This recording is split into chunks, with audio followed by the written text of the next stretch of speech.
Good morning, true crime friends. How y'all doing? Listen, I'm still on the road, but I still got true crime for you. Oh, don't you worry your pretty little head. But you know what you need to do. First, please like this video and subscribe to the channel. You can leave a comment too. That helps other people find us. Look, yesterday in court, Miss Donna Adelson showed up and I was like, wait.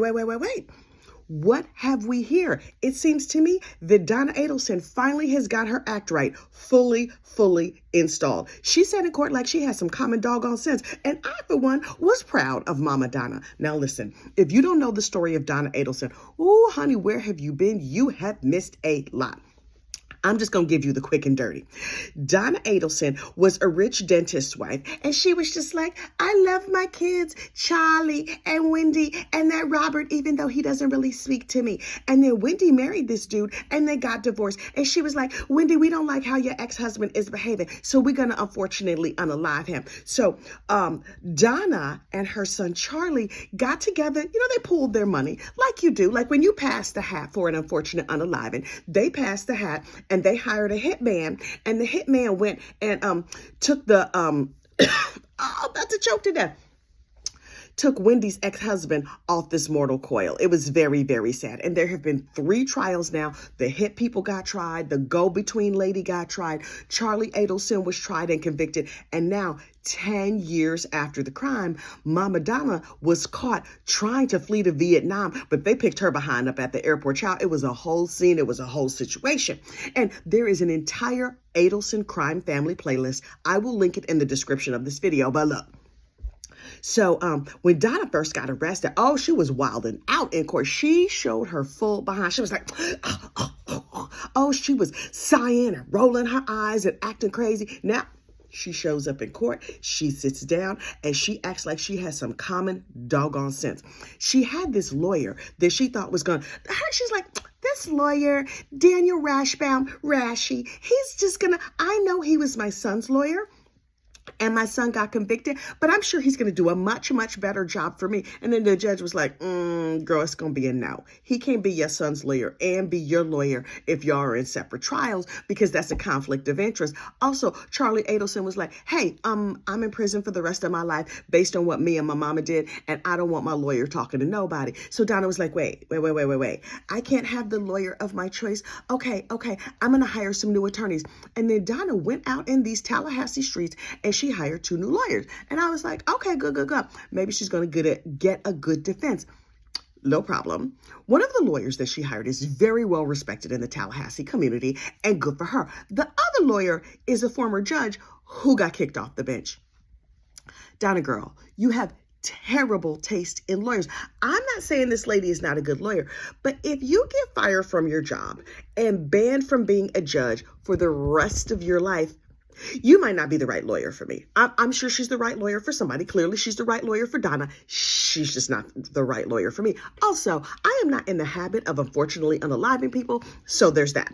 Okay, so they just appeared in court yesterday, and Judge Everett was like, oh, Judge Everett, we love Judge Everett. He looks like those little Duplo people, little round head, little chocolatey man. Oh, he looks so delicious, like one of those like Easter bunnies or something. Anyway, you know, the chocolate Easter bunnies. Anyway.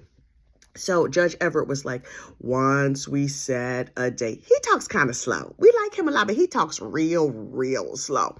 He's like, once we set a date, we're not moving it. So get your whole act together. That's not verbatim. I'm summarizing. And they were like, okay, let's pick this date. And he was like, I'm going to have to check with Mrs. Everett.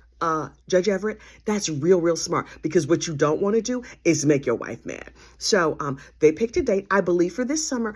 And then the judge was like, okay, lawyers, did everybody look around and make sure they have no conflicts? Because last time we got in a lot of trouble because there was a conflict. And the lawyers were like, oh yes, we have no conflicts. Except for this one little conflict. The crooked former judge that Donna hired was also the judge on the probate matter when Donna's son-in-law slipped the surly bonds of this earth. She's the one who opened probate and was over that. And I guess they decided that that was not a big deal. I don't know why it would be, but you have to check all the boxes.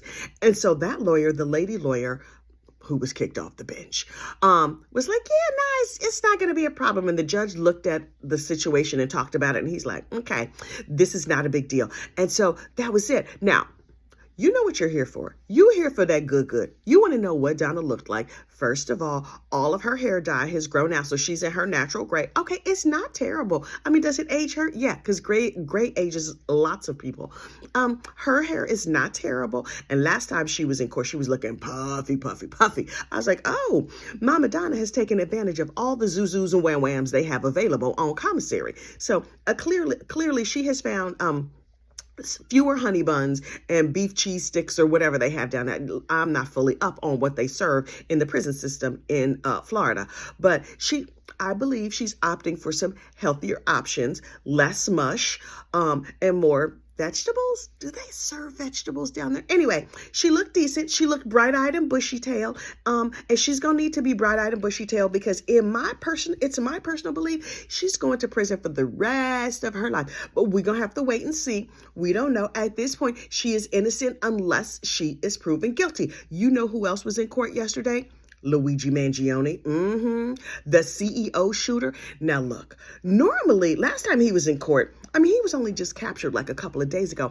Last time he was in court, he excelled at shut up classes. He was just like, had nothing to say, nothing at all. And then yesterday, they took him in front of a judge and he was screaming and ranting and raving. And I was like, oh, he's the new Unabomber. Look. Did y'all know the Unabomber was no longer alive? I had no idea. I had to Google it. I was like, is this dude trying to be this generation's Unabomber? And if he is, oh, okay, we see where you fit in the scheme of things. The Unabomber got caught, spent his life in prison, and unfortunately unalived himself in a federal penitentiary.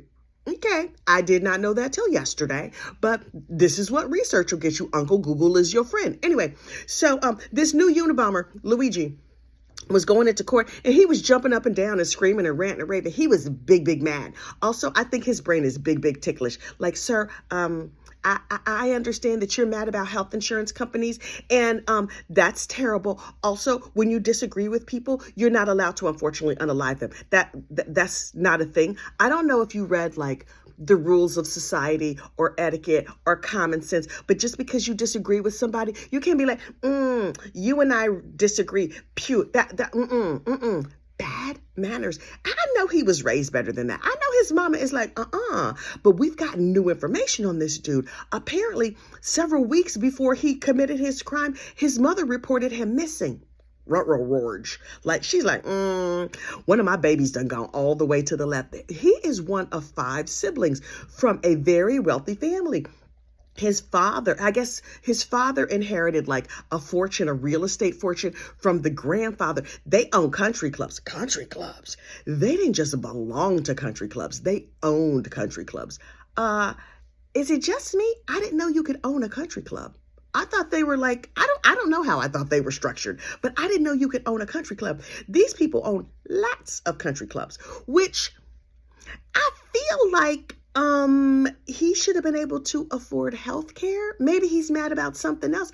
I don't understand. Now, when he was arrested, he opted to remain silent, which is good. See, also, he passed shut up class because so many of these criminals fail miserably at shutting up. He was very quiet, although he had his manifesto on him. And in case you don't know, a manifesto is like, dear diary, here's why I'm super duper mad. And here's all the people I'm going to unfortunately unalive and why.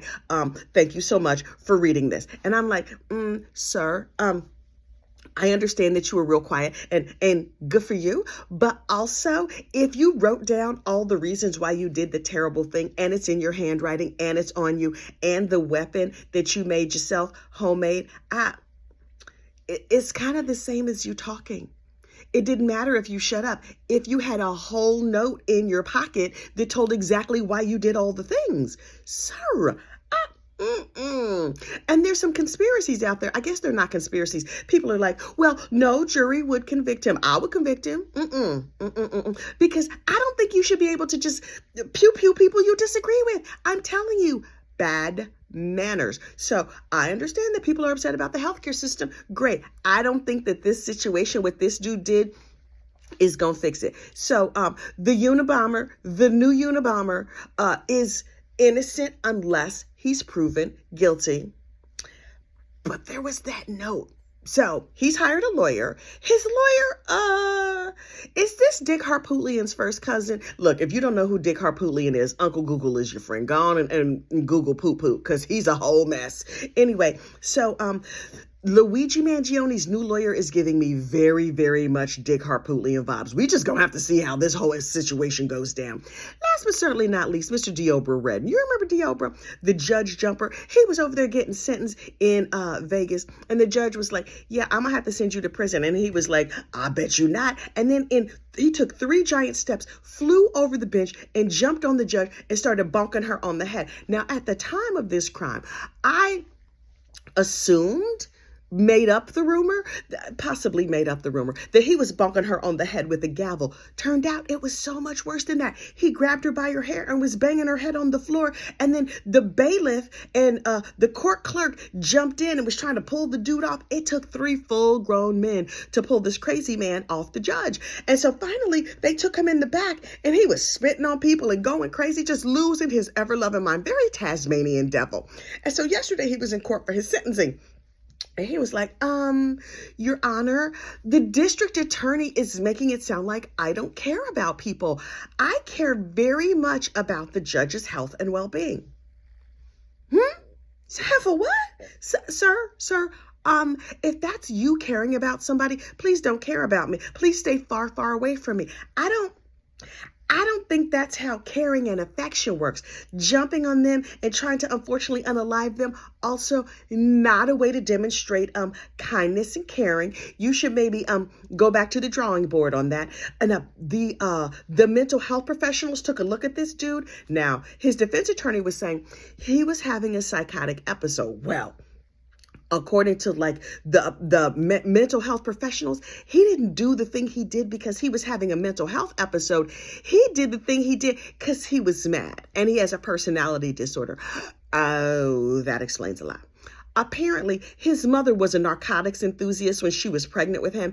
And so this boy ain't never stand a chance. But you know who's going to stand a chance? Us. Because he's going to be locked up over there in the prison. Now, I feel sorry for the guards and the other prisoners or whatever. But maybe over there in prison, they're going to give him some Act Right pills. And he's going to take his medication and do all the things he's supposed to do. And his Act Right is going to be fully and firmly installed. I don't know.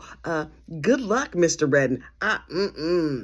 That boy not right in the head. And some people say that like euphemistically, he's actually not right in his noggin. Wait. There's one little tidbit that I left out about the new Unabomber, Luigi Mangione. Yo, I think I may have solved why he's having so many problems. Okay, so in case you don't know, he was like a healthy, bright young man. Everything was good, right? And then he had this back surgery, and ever since he had his back surgery, he's been in chronic pain and he's had other problems or whatever. There's 4 long screws in his back, and they say some of the screws that are in his back, they must have took out of his head because some screws are missing. They lose something like that. But apparently his business stopped working after he had the surgery. So did all this happen because now he's a Mr. Softy? No shade to those who lack tumescence, but I'm just, sir, if you're an involuntary incel, we're real sorry to hear that, but you can't be out here pew-pewing other people. So I'm like, we're going to explore this connection, not deeply, because I don't want to explore no man's business. It's not my husband. Like, no, thank you. Your business is your business, but his situation was not fully functional. So that may be the root of all of this. Sir, sometimes a level of acceptance will be very helpful for you. But at 26 years old, I guess it's hard if it's broken. Well, I guess it's not hard if it's, I don't know. I'm not even going to get into it. But look, I got things to go do today. You get out there and have a great true crime day. I'll talk to you soon. Bye.